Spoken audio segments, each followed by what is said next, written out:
ராம் ராம். வாழ்க வளமுடன். Voice of காஞ்சி நேயர் அனைவருக்கும் இனிய மாலை வணக்கம். இன்னைக்கு நாம இன்னொரு பதிவு என்ன பார்க்கிறோம்? நம்பிக்கை வைக்கிறதுனா எப்படி? ஒருத்தர் பேர்ல ஒரு காரியத்துல இன்னைக்கு இதை செஞ்சு முடிச்சுடுவான்னு சொல்லிதான் நம்ம யாரான ஒரு ஃப்ரெண்டு கிட்ட ஒரு பொறுப்பை கொடுக்குறோம். அவனுடைய கெப்பாசிட்டி தெரியாம நாம அந்த வேலையை அவங்கிட்ட ஒப்படைக்க மாட்டோம். இவன் எனக்காக நமக்காக இதை செஞ்சுடுவான் அப்படின்னு நம்பிக்கை இருந்தால் தான் அந்த வேலையை ஒப்படைக்கும். இறைவனும் நம்ம பேர்ல உள்ள நம்பிக்கையில தான் இந்த இன்பம் துன்பம் எல்லாமே நமக்கு கொடுக்கிறார். துன்பம் ஏன் கொடுக்கிறார், கஷ்டம் ஏன் கொடுக்கிறார்? நீ உன்னால எவ்வளவு சுமக்க முடியுங்கிற அந்த பாரத்தை உனக்கு கொடுக்கிறார். நீ கஷ்டப்படும் போது அவருடைய கைய அப்படியே கொடுக்கிறார் உனக்கு சப்போர்ட்டுக்கு.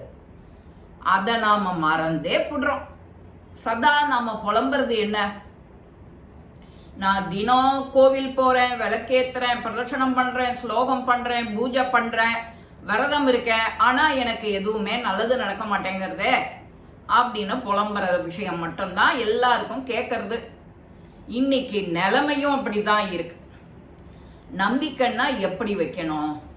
அதுக்கு ஒரு கதை, எளிய கதை தான். சரணாகதிக்கு எப்படி ஒரு எளிய கதை சொன்னோமோ, அவனோட திருவடியை பிடிச்சுக்கணும்னா அந்த மீன் குஞ்சு அந்த மீனவன் கால் கிட்ட போயிடுவேன் நான்.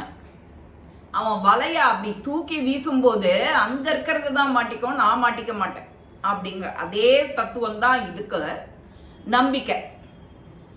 ஒரு குரு கிட்ட ஒரு பாமர ஜனங்களான்ல ஒருத்தன் அவர்கிட்ட அந்த கதை கேட்கறதுக்கு வந்திருக்கிற அந்த கூட்டத்துல, அவருடைய சிஷ்யன் இல்லை, அந்த கூட்டத்துல இருக்கிற ஜனங்கள் ஒருத்தன் கேட்கிறான், குருவே எனக்கு நம்பிக்கை வரணும்,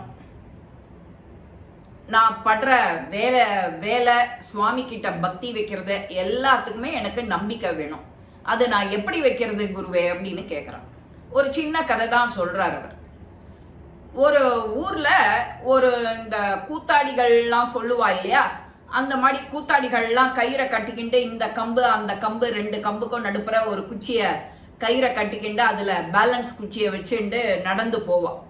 அதுல ஆட்டமான ஆட்டம் ஆடும் அந்த பேலன்ஸ் குச்சி. அவளை பார்த்து நாம டென்ஷன் ஆகும், பதபதப்பாவும், இவன் கீழே விழுந்துடாம அந்த இதை கடக்கணுமே. அஃப்கோர்ஸ் அவன் நிறைய ப்ராக்டிஸ் எடுத்துருக்கணும், அதுல அவன் ஃபோக்கஸ்டா இருக்கணும், அப்பதான் அவன் அதை கடக்க முடியும். இது யாருக்குமே நாம புரியறது இல்லை. அந்த க்ஷணத்துல ஏதோ வேடிக்கை பார்த்துட்டு கையை தட்டிட்டு காசை கீசை கொடுத்துட்டு வந்துடுறோம். இப்போ அதே ஒருத்தர் வேற லெவல் ஒரு மனுஷன், ஒரு பெரிய கோபுரம், ரெண்டு கோபுரத்துக்கு நடுப்புற ஒரு பெரிய பைப்பு, அந்த பைப்பு சப்போர்ட் அந்த கோபுரத்துல இருக்கு. அவர் பேலன்ஸ் பண்ணி நடக்கணும். தன்னோட குழந்தைகள்ல ஒண்ணு எடுத்து தோல் மேல வச்சுக்கிண்டு அந்த குச்சி ஒண்ணு பேலன்ஸ் பண்ணிட்டு போவா இல்லையா, அந்த குச்சியில பேலன்ஸ் பண்ணிட்டு போறார். கீழே இருக்கிறவாள்லாம் கைத்தட்டி உற்சாகப்படுத்துறா, பதட்டப்படுறா, டென்ஷன் ஆறா. அப்கோர்ஸ் அவன் ஜாகிரதையா போகணுமேனு அவனுக்கு அவன் பேர்ல ஒரு கருணை காட்டுறான். இப்போ அவன் போயிட்டே இருக்கும்போது அவன் கீழே நிற்கிறவா கை தட்டுற அந்த உற்சாகம், அவனோட ஃபோக்கஸ், அவனுடைய நம்பிக்கை, எல்லாருக்கும் இவன் கடந்துடுவாங்கிற நம்பிக்கை இருக்கு. ஏன்னா அவனுக்கு அதே தான் வேலை, தினம் ஒரு முறையான் செய்வான், அதுல பிராக்டிஸ் இருக்கு, அவனுக்கு அதுல நம்பிக்கை இருக்கு. அவன் கடந்து போயிடுறான். கடந்து இந்த பக்கத்துல இருந்து இந்த பில்லருக்கு போயிடுறான், இந்த கோபுரத்துல இருந்து இந்த கோபுரத்துக்கு போயிடுறான். அங்க இருந்துட்டு அங்க இருக்கிற ஜனங்களை பார்த்து கேட்கிறான், நீங்க எல்லாரும் என் பேர்ல நம்பிக்கை வச்சிருக்கீங்களா அப்படின்னு. கண்டிப்பா, நீங்க உங்க பேர்ல நம்பிக்கை இல்லாம நாங்க எப்படி இருப்போம்? அப்ப பந்தயம் கட்டிக்கலாமா? பந்தயம் கட்டுற அளவுக்கு என்கிட்ட நம்பிக்கை இருக்கா அப்படின்னு கேக்குறாரு. ரைட்டு, வாஸ்தவம் தான். அப்படி கேள்வி கேட்டது ரைட்டு தானே. இப்ப நம்பிக்கைங்கன்னா என்னங்கிறது தெரிஞ்சு போயிடும். அவரு கேட்கவும் அந்த கூட்டத்துல இருக்கிறவன் ஒத்தனும் நழுவி போயிடுறான். நழுவி போறதுன்னா என்ன? பந்தயம் வைக்கிற அளவுக்கு நாங்கெல்லாம் ரெடியா இருக்கோம், உங்க பேர்ல மட்டும்தான் முழு நம்பிக்கை அப்படின்னு சொல்றோம். சரி, அப்போ உங்க குழந்தைகள்ல ஏதானும் ஒரு குழந்தை என் தோள் மேல வைங்கோ, நான் திரும்பவும் இந்த பக்கத்துல இருந்து இந்த பக்கம் நடக்கிறதுக்கு நான் ரெடியா இருக்கேன். என்னோட உடம்புல வலு இருக்கு, மனசுல வலு இருக்கு, நான் நடக்க முடியும் அப்படின்னு அவர் சொல்றார். அவர் சொல்றவும் சரி அப்படின்னு எல்லாரும் யோசிக்க ஆரம்பிச்சுடுறா. அந்த பதட்டத்திலேயே எல்லாரும் இந்த கீழே நின்று சப்போர்ட் பண்ணவா எல்லாரும் எஸ்கேப் ஓடி போயிடுறா. நாம நம்பிக்கை வைக்கிறோம், ஆனா பரிபூர்ணமான நம்பிக்கை இல்லை.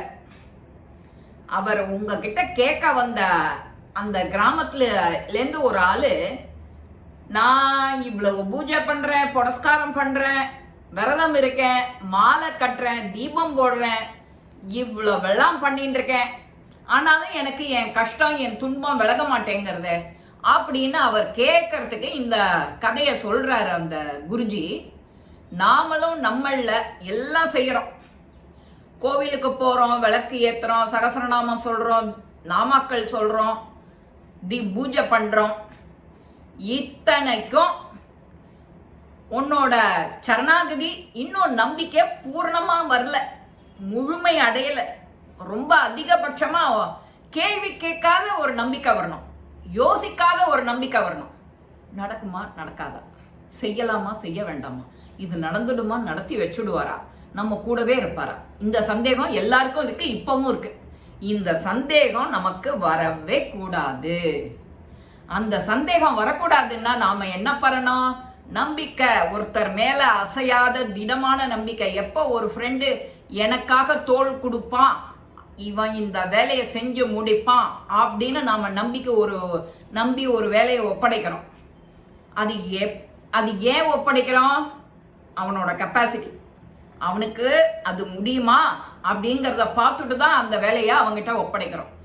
இதேதான் அவரும் கடவுளும் நம்ம கிட்ட நம்மளுடைய கெப்பாசிட்டி என்னங்கிறத பார்த்து தான் உனக்கு கஷ்டத்தை கொடுக்குறாரு, துன்பத்தை கொடுக்குறார். அந்த துன்பத்தை நீ சுமந்துண்டு புலம்புற போது அவரோட 2 கையையும் அழகா கொடுக்குறார், சப்போர்ட்டிவா கொடுத்து நீ ஜாகிரதையா அந்த துன்பத்திலேருந்து வெளியில வர வரைக்கும் பின்னாடியே நிக்கிறார். நீ விழுந்துடாம துவண்டு போகாம கவலை இல்லாம இருக்கணும்னு உன் பின்னாடியே இருக்கார். நாம அதை பத்தியே நினைக்கிறது இல்லை. இப்படிதான் நாம ஒத்தொத்தரம் வாழ்க்கையில எல்லாம் அரகுறை, எல்லாத்திலையும் அரகுறை அரகுறை அரகுறை அரகுறை அரகுறை. இந்த அரகுறை இல்லாம பரிபூர்ணமான நம்பிக்கை எப்போ வரும்? அந்த சரணாகதி, அந்த திடமான நம்பிக்கை, கேள்வி கேட்காத யோசிக்காத ஒருத்தர்கிட்ட நான் சரணடைகிறேன் அப்படின்னா அப்பதான் அந்த நம்பிக்கை உனக்கு பூர்ணமான நம்பிக்கை கிடைக்கும். இந்த பூர்ணமான நம்பிக்கை எல்லாருக்கும் இந்த பதிவு பிடிச்சிருக்கோம். அதே பதிவை அதை நன்னா கேட்டு எல்லார்கிட்டையும் கொண்டு போங்கோ. நம்மளால ஒருத்தருக்கு அடுத்த வாளுக்கு செய்யற இது புண்ணியம்தான். இத கேட்டு பகவான் நம்ம பக்கத்துல தான் இருக்கார், நம்ம கூட தான் இருக்கார், அவன் கைய 2யும் கொடுக்கிறார், நாம தான் அதை சரியா வாங்கிக்கலன்னு அவ புரிஞ்சுண்டு நம்பிக்கையோட பரிபூர்ணமா சரணாகதி அடையணும். இந்த பதிவு உங்க எல்லாருக்கும் பிடிச்சிருக்கும். லைக் பண்ணுங்க, ஷேர் பண்ணுங்க, பெல் பட்டனை கிளிக் பண்ணுங்க, சப்ஸ்கிரைப் பண்ணுங்க, கமெண்ட்ஸ் பாக்ஸ்ல கமெண்ட்ஸ் போடுங்க.